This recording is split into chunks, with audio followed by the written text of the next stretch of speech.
मुझे आशा है आप सभी अच्छे और प्रसन्न होंगे। चलिए आज हम पढ़ते हैं पाठ 17 वाक्य। करते हैं इस पाठ की शुरुआत।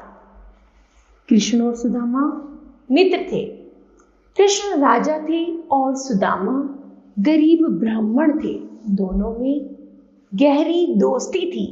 दोनों ने गुरुकुल में शिक्षा ग्रहण की थी। उपयुक्त पंक्तियों में कई वाक्य आए हैं। इन सभी वाक्यों में कई शब्द प्रयुक्त हुए हैं।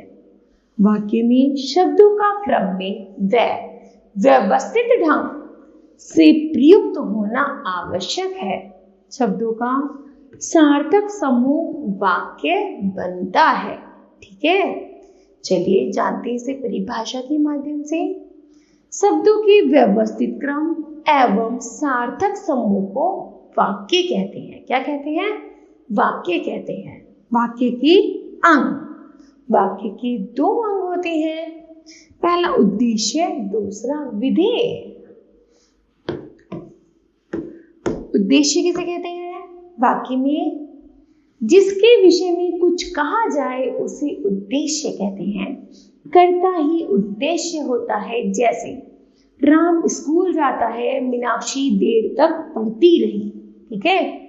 विधेय, कर्ता के विषय में जो कुछ कहा जाए उसे विधेय कहते हैं। जैसे गांधी जी को राष्ट्रपिता कहते हैं। आगे लड़का पतंग उड़ा रहा था। ठीक। वाक्य के भेद। वाक्य के भेद दो आधारों पर किए गए हैं। पहला है रचना के आधार पर, दूसरा है अर्थ के आधार पर। रचना के आधार पर वाक्य के भेद। पहला सरल वाक्य, संयुक्त वाक्य और मिश्र वाक्य है। सरल वाक्य, जिस वाक्य में एक उद्देश्य और एक विधेय होता है उसे सरल वाक्य कहा जाता है। जैसे सभी छात्र प्रार्थना कर रहे हैं। दूसरा, दिव्या हंस रही है। अर्थात संयुक्त वाक्य, जिस वाक्य में दो या दो से अधिक वाक्य समुच्चय बोधक शब्दों की सहायता से जुड़ते हो उसे संयुक्त वाक्य कहते हैं। जैसे चंद्राश कॉलेज गया और वहां पढ़ाई की। उसी आधार पर अरुण सुबह उठा और घूमने चला गया। ठीक है। आगे है मिश्र वाक्य। इस वाक्य में एक वाक्य प्रधान होता है और अन्य वाक्य आश्रित होते हैं। उन्हें मिश्र वाक्य कहते हैं। जैसे मैं जानता हूं कि राम अच्छा लड़का है। दूसरा, जैसे ही बारिश शुरू हुई वैसे ही वह चली गई। ठीक। नंबर 2 है अर्थ के आधार पर वाक्य के भेद। अर्थ के आधार पर वाक्य के 8 भेद हैं। पहला है विधानवाचक वाक्य, प्रश्नवाचक वाक्य, विस्मय आदि बोधक वाक्य। आगे है निषेधात्मक वाक्य, संदेहार्थक वाक्य, आज्ञार्थक वाक्य, संकेतार्थक वाक्य और इच्छार्थक वाक्य। ठीक। पहला है विधानवाचक वाक्य। जिन वाक्यों में किसी कार्य के करने या होने का बोध होता है उन्हें विधानवाचक वाक्य कहते हैं। जैसे विद्यार्थी विद्या अध्ययन करते हैं। सभी सीता कविता लिख रही है। दूसरा है निषेधात्मक वाक्य।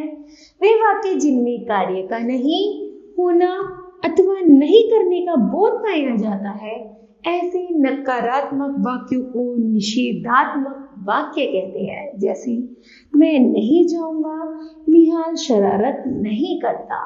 ठीक। आगे इच्छार्थक वाक्य। वे वाक्य जिनमें इच्छा, प्रशंसा या आशीर्वाद प्रकट होता है उन्हें इच्छार्थक वाक्य कहते हैं। जैसे आज मुझे लॉटरी मिल जाए, भगवान आपकी आयु लंबी करे। आगे है प्रश्नवाचक वाक्य। वे वाक्य जो प्रश्न का बोध करते हैं उन्हें प्रश्नवाचक वाक्य कहते हैं। जैसे कहाँ जा रहे थे, यह पेड़ क्यों काट रहे हो। ठीक है। आगे है संदेहार्थक वाक्य। संदेह प्रकट करने वाले वाक्यों को संदेहार्थक वाक्य कहते हैं। जैसे वह अभी स्कूल जाता होगा, शायद आज मुझे सफलता मिल जाए। ठीक है। फिर है संकेतार्थक वाक्य, जिन वाक्यों से संकेत होने का बोध हो उन्हें संकेतार्थक वाक्य कहते हैं। जैसे यदि तुम जाओगे तो मैं भी चलूंगा, यदि मेहनत करोगे तो सफल हो जाओगे। ठीक। फिर है विस्मय आदि बोधक वाक्य, वे वाक्य जिनसे मन के भाव में हर्ष, शोक, प्रसन्नता, दुख, आश्चर्य आदि का बोध होता है, उन्हें विस्मय आदि बोधक वाक्य कहते हैं। जैसे वाह कितना सुंदर दृश्य है, शाबाश, ऐसे ही मेहनत करते रहो। आज्ञार्थक वाक्य, जिन वाक्यों में आज्ञा देने का बोध हो उन्हें आज्ञार्थक वाक्य कहते हैं। जैसे आप यहाँ से नहीं जाएंगे, शांत होकर पढ़ो। ठीक। चलिए पढ़ते हैं कुछ विशेष शब्दों के व्यवस्थित क्रम एवं सार्थक समूह को वाक्य कहते हैं। वाक्य के भेद दो आधारों पर किए जाते हैं, उद्देश्य और विधेय। रचना के आधार पर वाक्य के 3 भेद होते हैं, सरल वाक्य, संयुक्त वाक्य और मिश्र वाक्य। अर्थ के आधार पर वाक्य के 8 भेद होते हैं। ठीक है। तो मुझे आशा है बच्चों यह पाठ आपको समझ आया होगा।